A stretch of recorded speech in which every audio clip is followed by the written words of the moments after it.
मी पाचेचा सभापती महोदय अजून सांगतो तुम्हाला, यामध्ये नाही जरा प्रवीणजी माझा, आम्ही गांभीर्याने बोलतो ना, तुम्ही बोला ना प्रवीणजी. तुम्ही पण विरोधी पक्ष नेता म्हणून काम केलं, विरोधी पक्ष नेता म्हणून तुम्ही काम केलं, तुमचा आद आबद हा तुम्ही राखला ना.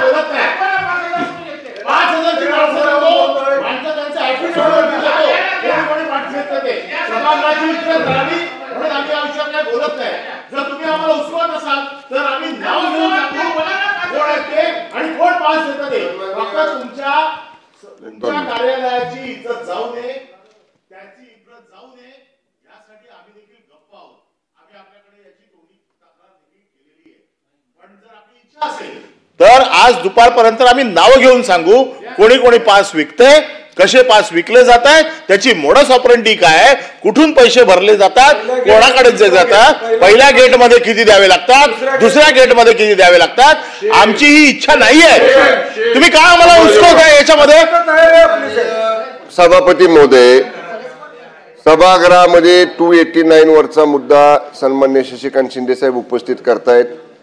तो विषय बाहेरने येणारे जे अभ्यागत आहेत तिथं वर आला. सन्मान्य सदस्य परब साहेबांनी सांगितलं की रेट काय चाललाय पासचा. ही पासची सगळी कार्यप्रणाली ही माननीय पीठासीन अधिकारी अध्यक्ष महोदय आणि माननीय सभापती महोदयांच्या अखत्यारीमध्ये आहे. राज्य सरकारचा, शासनाचा त्याच्याशी कुठे, एक मिनिट ऐका ना, माझं पूर्ण होऊ द्या, कुठेही संबंध नाही. याचा अर्थ इनडायरेक्टली, अप्रत्यक्षपणे ह्यांनी जो दर सांगितला, कुठल्या 1 नंबर गेटवरचा दर काय, 2 नंबर गेटवरचा दर काय, इनडायरेक्टली हे इंडिकेशन्स शेअरकडे आहेत. या सगळ्या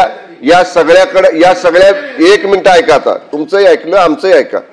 या सगळ्या व्यवस्थेचे जे प्रमुख आहेत माननीय विधानसभा अध्यक्ष आणि माननीय विधान परिषद सभापती यांच्या नियंत्रणानं पासचं वाटप होतं. याचा अर्थ जे परब साहेबांनी दर सांगितला तो इथं संबंधित आहे का या यंत्रणेशी, आणि म्हणून आमचं तर थेट सभापती महोदय आपल्याला विनंती आहे, एक मिनिट आमची आपल्याला सभापती महोदय विनंती आहे, नुसतं ऍफिडेव्हिट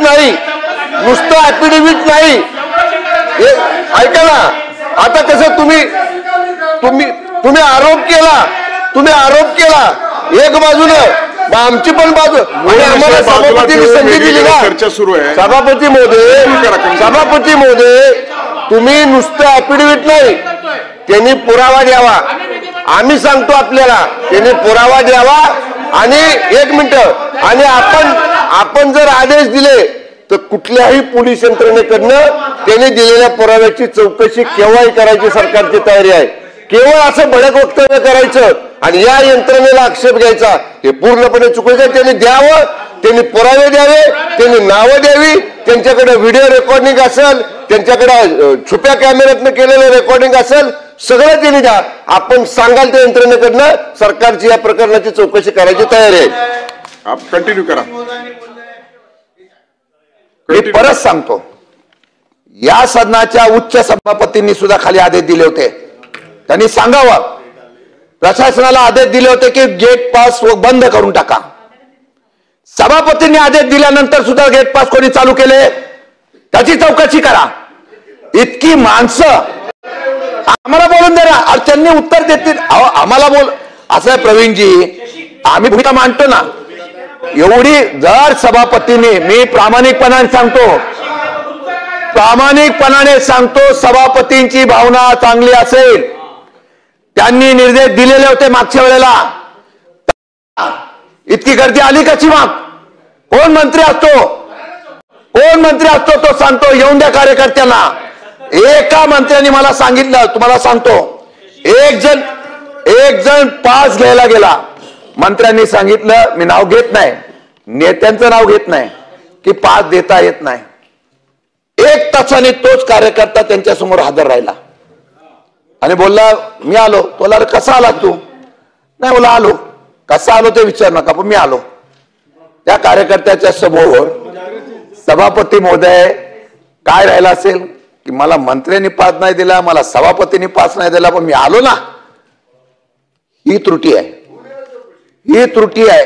आणि ही त्रुटी ह्या गर्दीचं खरं म्हटलं तर प्रक्षोभ आहे.